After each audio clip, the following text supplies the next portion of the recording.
So, I love this topic. Color harmonies basically pertains to the fact that some colors look better together than others. It's also known as color schemes or complementary harmonies. You know, it has a number of different words. So what I'm going to be talking about is 6 popular and common color harmonies that work well. They're based on concrete ideas and you can start using them in your work straight away. So, the first one is monochromatic, probably the easiest one to start with, because it involves only one color. The entire image uses just one color. This is best for single subjects because it forces the viewer to focus on the details of the image, the changes in the value, the saturation. And it could also be used to create a very striking atmospheric effect, as will be demonstrated right now. So you can see here your eyes are drawn to the silhouette of the rocks and the figures, and you're focusing on the story as opposed to the colors. Very cool.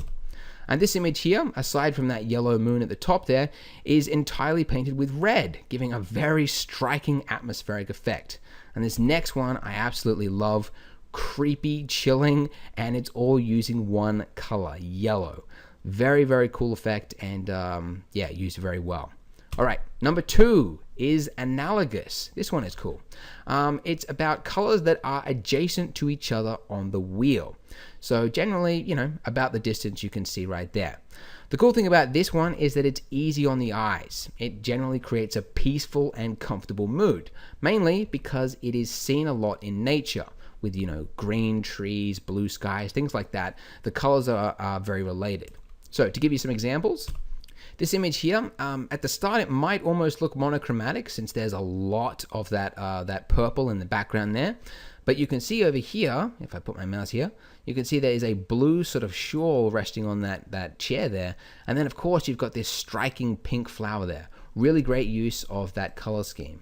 And then here, as the example with nature, you've got some you know, dark green grass here. You've got some light green up here in this tree here. And then of course the sky with a nice blue there. And in this image, really awesome example, totally striking. So you've got this lovely red dress, of course, and then the use of purple and pinks throughout the rest of the scene. And in this image here, aside from a couple of areas where there's a blue, the rest of it is all really using yellow, orange, and red. So if you look in the background there, yellow taxis, you got some orange signs, red car, etc. So really nice effect. Which brings us to number 3, the triadic color harmony scheme. So this one is probably one of the hardest to pull off. It involves colors which are equally distant to each other on the wheel. As I said, hardest to pull off. It's really best for cartoons or surreal scenes because it can really come across as being quite playful. It's probably not the best example to put right after that. But you can see here, again, Jesus is wearing that striking red and then using blue and yellow to highlight other elements. And it's created a very pleasing looking result. And here, really great example. It doesn't have to be just the primary colors, by the way. The triadic can be, as I said, equally distant to each other on the color wheel. So this one is using mainly orange, green, and blues. And you can see it's a really great effect. It comes across really cheerfully and yeah, just really nice. All right, number 4, complementary. This one is probably one I'm sure you've all heard of before. It's basically colors that are opposing each other on the wheel. So it's very, very popular. A lot of artwork, not only today, but throughout history, use complementary color schemes. It's just naturally pleasing to the eye. Colors that are opposite to each other on the wheel just look better. I mean, they just look nice next to each other. But something that a lot of people don't mention is that you shouldn't use both colors equally. Like, you shouldn't use 50% green and 50% red. You should be using one color predominantly, generally the weaker color. So in this case, if you're using green and red, you'd be using the green the most. So you'd be using that for like most of the scene and then using some splashes of red. So, you know, like some really desaturated greens and then some, you know, saturated areas of red. Have a look at some examples. Here we go. Very similar to the movie Brave, I think.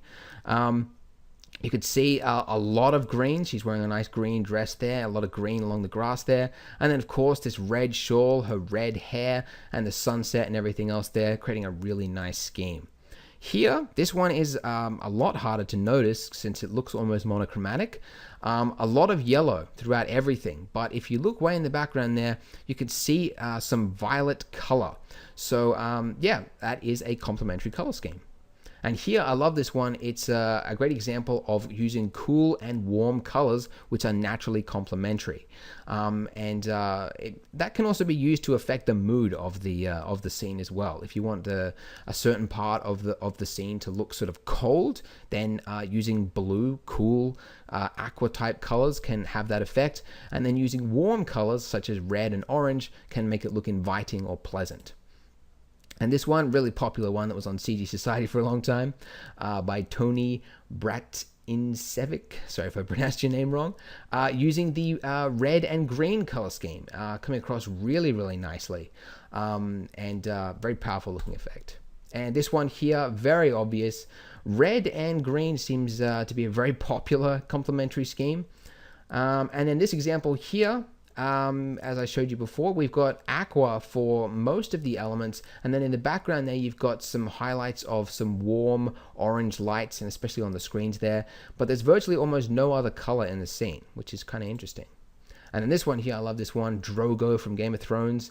It's mostly yellow, mostly has this yellow orangey tinge to it, and you might be thinking, where is the blue? Well, it's here. It's from the rim light. And I would say without that blue, this image would not look as striking or as good as it does. That blue, even though it's really subtle and it's only a small amount, it really does help to balance out the heavy use of this yellow color. All right, so now let's talk about split complementary. Split complementary color schemes are very similar to the one we just talked about, using opposites, but basically you take one end of it and then you split it. So doing that allows you more creative freedom. So instead of just being locked to two colors, it allows you to use three colors. Generally, this type of color scheme feels more lively and joyous. So I'll give you an example here. Love this painting. Really nice use of some purples there, of course, all through the flowers. And then you've got some yellow flowers here, the green plants, of course, and then yellow in the background. So basically just three colors all throughout the whole thing, and it's a really striking, very pleasing looking result. And this one, I love this image. We've got some really nice orange trees there, this striking green lawn here, and then of course the nice cool blue calming sky. So those three colors going together, they work out really well. And even though they're really highly saturated, there are elements of low value and desaturation. Like you can see these trees in the background here, they've been desaturated. It's really this main foreground where you've got this orange against this blue, which are naturally complementary as well. They go really well together, and then you've got some dark areas in the grass, etc. And then this one here, this one's a little bit harder to notice, but you can see obviously you've got some yellow on the robot itself, and then of course the blue sky, and you might be looking, where is the orange? And it's in the sunset in the background there. So very subtle, but again, it does give you a little bit more freedom using three colors as opposed to two. And this one here, love this one by Carlos. It's a great use. It looks like two colors, but really it's three. So we've got this blue color, which is of course going through her hair and the dress, but then the plant itself, you've got some, especially on those the stamens, if that's how you pronounce it, of the flowers there. They sort of come out as this aqua color, almost a greenish sort of color in the background. Even a little bit of purple there. I didn't notice that before. But yeah, really nice use of a split complementary scheme there. This one, again, you might think this is just a complementary scheme, thinking that it's just blue and orange there on the book. But if you have a look at her hair, you can see that it's red. It's got a nice red tint to it, especially on this curtain over here as well. There's a little bit of red. So a nice use of three colors there, coming out really nicely. And of course this one here, really love this image. Great use of colors, especially for a cartoon scene. Highly saturated, lively, joyous look to it. You've got, of course, the yellow bananas, the pink flower, very vibrant in her hair, and then the green trees and this dress here as well. You could argue that there's some blue, like there's a lot of blue sky and the sea, but I would say there's a lot of green in that. Like it's not, it's more of a a greenish aqua sort of color. And as you can see, I mean, the results speak for themselves. Lovely, just dazzling looking image. Great use of the split complementary scheme. All right, finally, let's talk about the tetratic, or let's just call it the double complementary. That's its other name. I prefer to call it double complementary. So this is basically the complementary color scheme doubled. So it's just choosing two pairs of opposites, really. It doesn't really matter where they are on the wheel. Just choose two different pairs. So it's best used for foregrounds and backgrounds. Like I wouldn't really recommend using it for like mixing everything in the same sort of area. Sort of hard to describe. I'll show you some examples in a sec. But like, for example, using the foreground, you might want to have, you know, one pair, and then way in the background, maybe balance another pair. Never ever use 25% of each. Like what I said before about using complementary colors, don't use 50-50. Same with this. If you use 25% of each, it would just look horrible. It's just chaos. So you want to have, you know, some like the weak colors, use them primarily, and then use the splashes of the brighter colors. Hard to pull off, but it can produce some pretty pleasing looking results. Having a look at this one, for example, this is an example of the foreground background. The foreground is using the green and red pairing, and then way in the background, sort of hard to see, but you've got some violets and some yellows coming through there. So that's an example. And this one here, this one you might not think is a double complementary, but you have a look at it more and you'll notice it. You've of course got this reddish orange building there, so that makes up the red. Then you've got the yellow coming through on this light here, as well as in these buildings here. The blue coming through on the sky, which just leaves the green left, and that is in the water. Very, very desaturated. Really nice use of it, but it's this nice green sort of murkiness. And as well as that, you've got some splashes of green in the plants here and the vine as well. So a really nice use of using four colors together. And this one I love. It's an excellent use. Of course, the main color for this image, which your eyes are most drawn to, is the red hat. And then opposite to that is this jacket or hoodie that he's wearing, which is this green color. So looking at this color wheel, you can see they're paired, the red and the green. So where's the other two colors? In the background. You can see the background, mostly blue with some little yellow bokeh effect lights in the background there.